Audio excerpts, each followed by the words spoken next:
Netizen menyoroti keberadaan Mayor Teddy yang dinilai aktif cari panggung dan berada di posisi-posisi yang seharusnya dia tidak berada.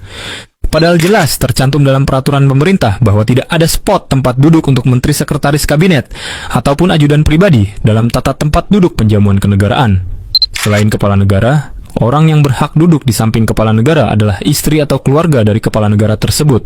Lah justru kalau nggak banyak pengamat, orang-orang kayak Anda nanti bertebaran di mana-mana. Namanya juga demokrasi, emang kita nggak boleh mengamati situasi yang terjadi. Fenomena yang berbahaya itu bukan inflasi pengamat. Yang berbahaya adalah inflasi pejabat yang anti kritik. Pak Presiden aja nggak apa-apa kok dikritik, kenapa Anda ribet sendiri? Teddy sendiri di posisi sekarang karena apa? Pengalaman, kompetensi.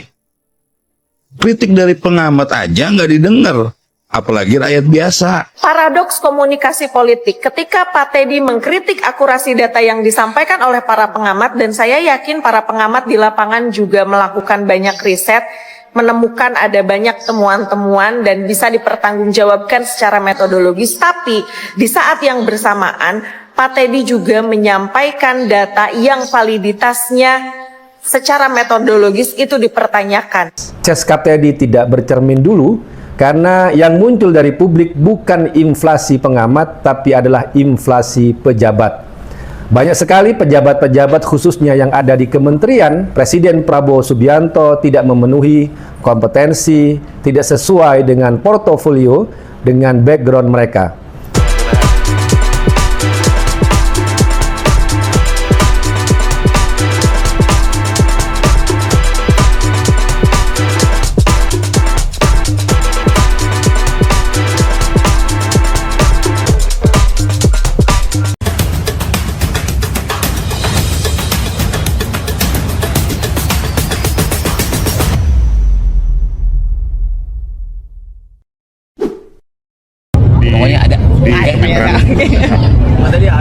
Ini yang gue sebut double standard. Yang satu disuruh diem karena dianggap bukan ahli, yang satu justru pegang kendali walaupun bukan ahli.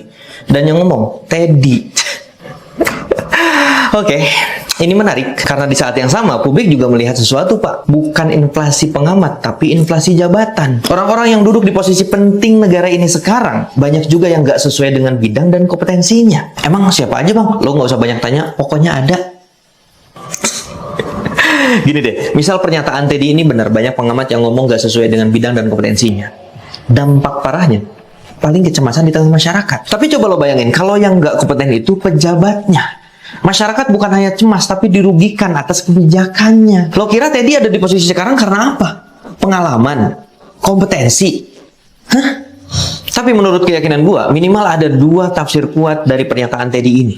Pertama, pemerintah lagi bersihin noise. Banyak kritikan yang mereka anggap bakal mengganggu stabilitas pemerintahannya. Kedua, pernyataan Teddy ini bisa dianggap delegitimasi kritik. Ya, meskipun udah langsung diklarifikasi sama dia ya. Tapi ini akan liar di tengah-tengah masyarakat. Seakan-akan yang berbeda narasi dengan pemerintah akan dianggap tidak sesuai dengan fakta. Karena lo bisa bayangin gimana ke depannya kalau kritikan dari pengamat aja nggak didengerin. Apalagi dari kita yang cuma rakyat biasa.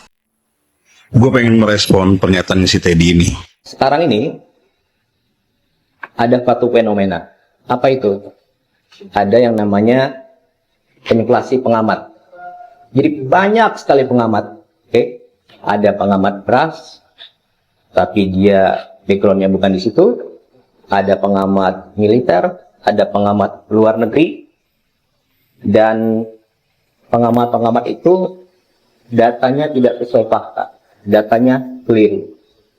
Tapi faktanya apa? Faktanya lebih dari 96 juta warga lebih percaya Pak Prabowo, tidak percaya mereka. Rakyat juga lihat fakta sebenarnya, bukan inflasi pengamat, tapi inflasi pejabat. Di ASEAN saja, kita itu jumlah kementeriannya terbanyak, 48. Bahkan di dunia, jumlah menteri kita tetap terbanyak loh. Kalau masalah background, pejabat kita lebih parah malah dari pengamat yang Teddy bilang. Paling umum kita tahu dan fenomenal, Kepala BGN itu ahli serangga. Kalaupun benar pengamat merasakan masyarakat, lah pejabat itu sangat merugikan rakyat karena dia membuat kebijakan langsung dampaknya ke rakyat. Makanya kata Mahfud MD, kalau nggak keras emang nggak didengar. Dalam keadaan seperti ini, emang harusnya yang keras.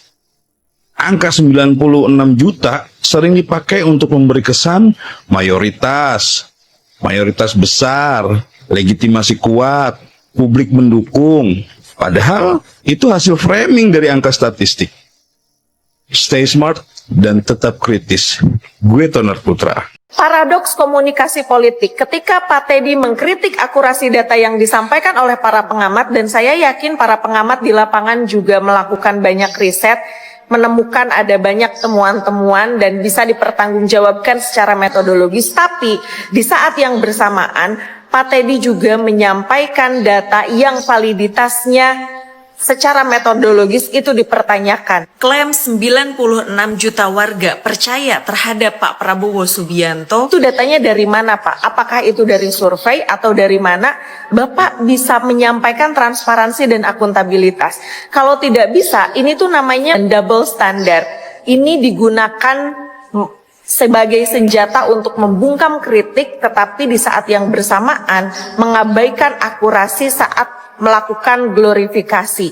Ini namanya menjadi blunder lagi komunikasi publik. Dan terkait dengan inflasi pengamat, tolong Pak Teddy buka mata, pikiran, dan lihat realitas di lapangan. Kita juga sedang menghadapi inflasi etika, moralitas, keadaban, empati. Bahkan hal ini tuh terjadi pada saat pencalonan presiden, wakil presiden 2024. Jadi tolong Pak Teddy, jangan asal bicara, Bapak adalah representasi Pak Presiden, jangan juga alergi terhadap kritik yang disampaikan oleh masyarakat sipil, oleh pengamat, jadilah seskap yang bijak dalam penyampaian komunikasi di ruang publik.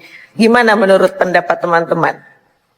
Sangat disayangkan Seskap Teddy melontarkan pernyataan soal inflasi pengamat sehingga membuat kontroversi di publik.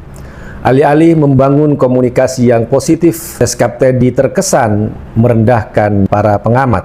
Inflasi pengamat, kata Seskap Teddy. Pertanyaannya, pengamat yang mana yang mengalami inflasi? Apakah pengamat yang mengadakan acara halal bihalal di Utan Kayu? Ada Profesor Saiful Mujani, beliau adalah guru besar dalam ilmu politik. Ada Dr. Sukidi, alumnus Harvard University. Kemudian ada Ferry Amsari, ahli hukum tata negara. Jadi ini pengamat bukan kaleng-kaleng, semua memenuhi kriteria, kompetensi, dan backgroundnya. Tapi Seskap Teddy menyebutkan ada inflasi pengamat yang tidak sesuai dengan backgroundnya. Seskap Teddy juga menggunakan istilah yang tidak pernah ada dan mengada-ngada, istilah pengamat beras. Tidak ada dalam realitanya yang disebut dengan pengamat beras.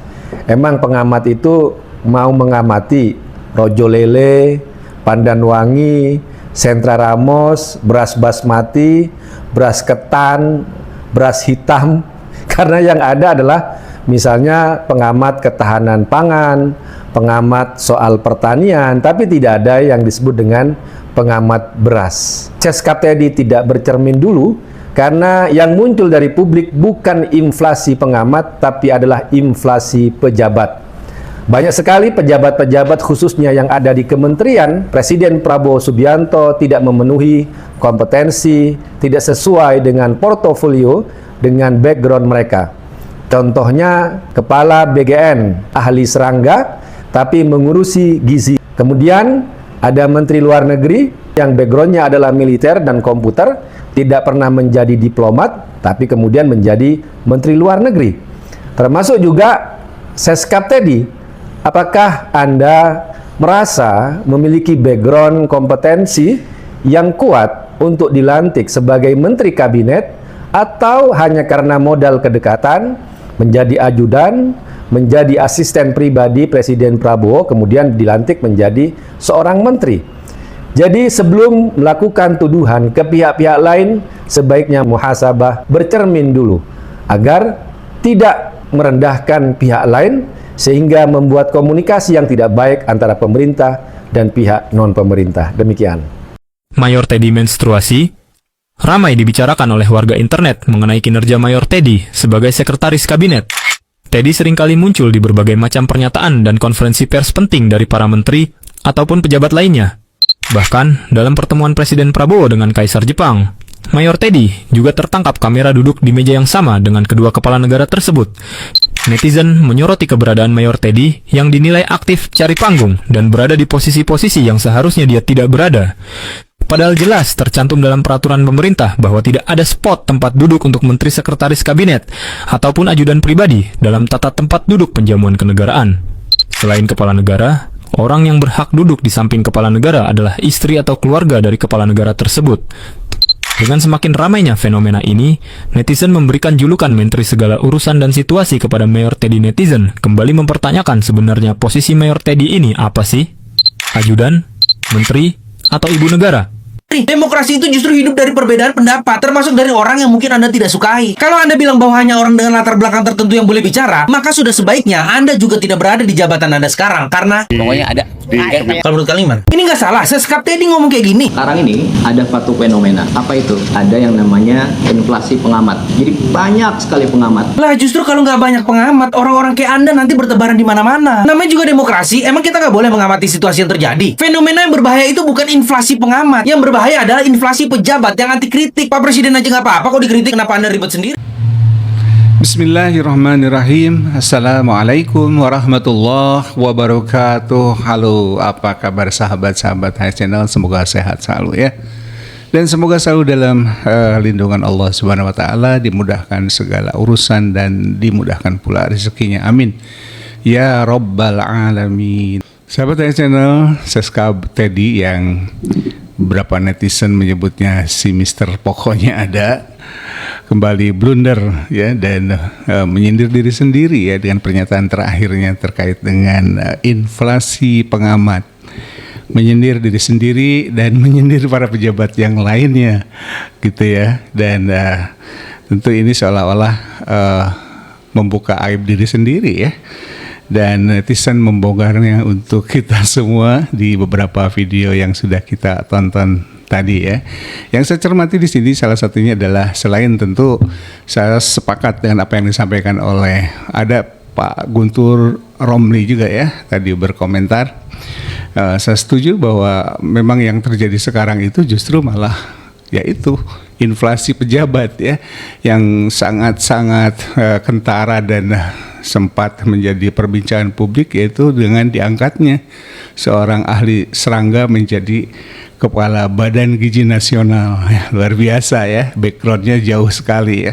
Dan pada salah satu keterangannya beliau atau Seskap Teddy ini menyampaikan bahwa warga atau rakyat itu 96 juta lebih itu lebih mempercayai Pak Prabowo dibanding para pengamat begitu ya. Nah kalau kita hitung justru malah mayoritas percaya para pengamat ya nggak? 96 juta dari total jumlah penduduk yang sekitar 288 juta begitu, itu hanya 30% saja yang percaya Pak Prabowo ya. Lainnya itu ya tidak percaya ya. Ada 70%-an justru yang tidak percaya. Nah, ini juga sebenarnya blunder juga mengatakan 96 juta percaya Pak Prabowo. Ya kan? Kalau kita hitung dari total yang 288 juta begitu, hanya 30% saja ya, kurang lebih gitu ya. Jadi memang apa yang disampaikan oleh Seskap Teddy ini cukup mengusik nurani kita ya. Apalagi kita lihat atau kita paham beliau ini, kalau tidak salah nih ya, kalau tidak salah itu kan adalah hadiah dari Pak Jokowi ya, ajudan ini ya, yang sebelumnya berpangkat mayor, lalu kemudian setelah Pak Prabowo terpilih ya dalam tanda kutip gitu ya, jadi presiden, Seskap Teddy ini pangkatnya naik menjadi letnan kolonel. Dan kita juga mungkin ya beberapa di antara kita berpikir kalau datangnya dari Pak Jokowi ya begitulah ya. Itu kan dulu kan orang dekatnya Pak Jokowi juga ya. Nah sahabat, mudah-mudahan nih blunder ini sampai ke Pak Prabowo ya, supaya apa ya, dievaluasi dan berkaca gitu ya. Berkaca, kalau istilah Pak Guntur Romli tadi itu muhasabah gitu ya. Muhasabah lah ya. Jadi mengangkat pejabat itu atau menteri misalnya, cobalah dari kalangan profesional yang benar-benar itu memiliki keahlian yang relevan dengan bidangnya ya. Jangan seperti yang disampaikan tadi ya, seorang yang berbackground IT itu jadi Menteri Luar Negeri begitu ya, bahkan belum pernah jadi diplomat dan lain sebagainya. Yang Menteri Pariwisata juga sama tuh ya, ibu siapa itu ya, lupa, saya nggak hafal satu persatu menteri kecuali Menteri SDM yang hafal itu ya, gitu ya. Mudah-mudahan ini bermanfaat dan mudah-mudahan ini menjadi sebuah evaluasi bagi Pak Prabowo ya, karena jika kabinet ini terus dibiarkan seperti ini ya, di mana inflasi akan terus terjadi begitu di kabinet dan sudah terjadi dan akan terus terjadi, maka saya tidak bisa bayangkan kita atau negara kita itu akan berakhir seperti apa. Nah, mudah-mudahan akan ada reshuffle yang signifikan yang juga di dalamnya menyesuaikan antara background keahlian dengan bidang yang nanti akan menjadi garapan di kabinet ya. Oke, itu sahabat, semoga sehat selalu dan terima kasih sudah menyimak. Terima kasih juga sudah subscribe. Semoga sehat selalu dan semoga selalu dalam lindungan Allah Subhanahu wa taala. Amin ya rabbal alamin. Qul qouli hadza wa astaghfirullah li wa lakum. Wassalamualaikum warahmatullahi wabarakatuh. Merdeka.